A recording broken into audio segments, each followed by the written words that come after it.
जय शिवाय माता। नवरात्रि को नव दिन या शिवरात्रि को शिव दिन क्यों नहीं कहा जाता है? इनको शिवरात्रि या नवरात्रि के नाम से क्यों बोला जाता है? ये मैं आपको बता दूं, रात्रि शब्द सिद्धि का प्रतीक माना जाता है। हमारे ऋषि मुनियों ने दिन की अपेक्षा रात्रि पूजा को अधिक महत्व दिया है। यही कारण है कि होली, दिवाली, शिवरात्रि, नवरात्रि आदि जो हमारे त्यौहार हैं, इनको रात को मनाने का प्रचलन है। रात्रि का कोई विशेष रहस्य ना होता तो ऐसे उत्सवों को रात्रि ना कहकर शिव दिन या नवरात्र, नव दिन, दुर्गा दिवस आदि भी कहा जा सकता था। अगर हम दिन में किसी को आवाज़ दें तो वो दूर तक नहीं जाती है। अगर हम रात को आवाज़ लगाते हैं तो वो आवाज़ बहुत दूर तक चली जाती है।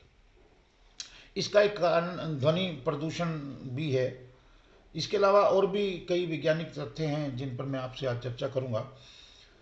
दिन में सूर्य की किरणें आवाज़ की तरंगों और रेडियो तरंगों को आगे बढ़ने नहीं देती हैं, जिसका रेडियो एक जीता जागता उदाहरण है। कम शक्ति के रेडियो जो होते हैं उनकी आवाज़ दिन में बहुत कम सुनाई देती है और रात्रि में वो जो है अपने स्टेशन को बड़े आसानी से पकड़ लेते हैं। जबकि इस सूर्यास्त के बाद रेडियो स्टेशन, किसी भी रेडियो स्टेशन को आप बड़े आसानी से सुन सकते हैं। हमारे ऋषि मुनियों ने रात्रि के महत्व को बड़ी सूक्ष्मता के साथ वैज्ञानिक तत्वों के साथ जो है उसको प्रमाणित किया है। रात्रि में प्रकृति के बहुत सारे अवरोध खत्म हो जाते हैं। आज का विज्ञान भी काफ़ी हद तक इस बात पर सहमत है। आज से कई हजार वर्ष पूर्व ही हमारे ऋषि मुनियों ने ऐसे वैज्ञानिक रहस्य को जान चुके थे। इसी वजह से मंत्र जप की विचार तरंगों में भी दिन के समय में अवरोध रहता है। इसीलिए ऋषि मुनियों ने रात्रि का महत्व दिन की अपेक्षा बहुत अधिक बताया है। इसी बात को ध्यान में रखते हुए साधकगण रात्रि में संकल्प, उच्च अवधारणा के साथ अपनी शक्तिशाली विचार तरंगों को वायुमंडल में भेजते हैं।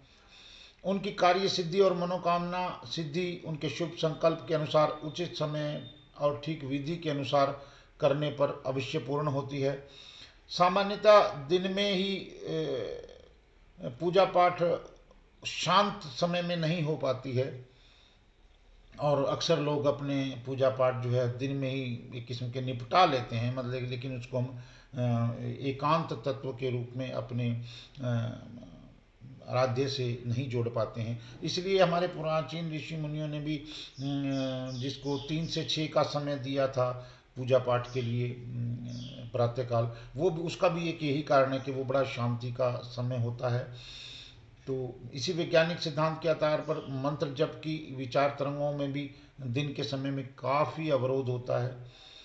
तो इसीलिए हमारे ऋषि मुनियों ने रात्रि के जो समय को मंत्र जप और साधना आदि के लिए बहुत अधिक बताया गया है।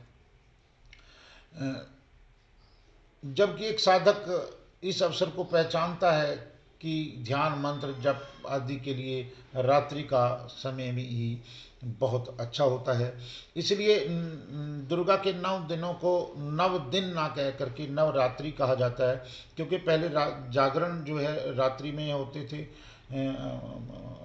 दुर्गा के पाठ रात्रि में ही होते थे, तो इसका एक मुख्य कारण है। और शिव की जो साधना है वो भी मुख्य रूप से रात्रि में ही मानी जाती है, तो यही एक बहुत बड़ा कारण है। होली की रात, दीपावली की रात, शिव की रात्रि एवं दुर्गा की जो रात्रियां हैं, नवरात्रियां हैं, इनमें विशेष रूप से पूजा, काम्य अनुष्ठान आदि पूर्ण होते हैं। यही कारण है कि इन त्योहारों को शिव दिन न कह करके शिवरात्रि, नव दिन न कह करके नवरात्रि के नाम से जाना जाता है। जय माँ शक्ति, जय माँ दुर्गा, जय शिवाय माता। आप सभी को आशीर्वाद।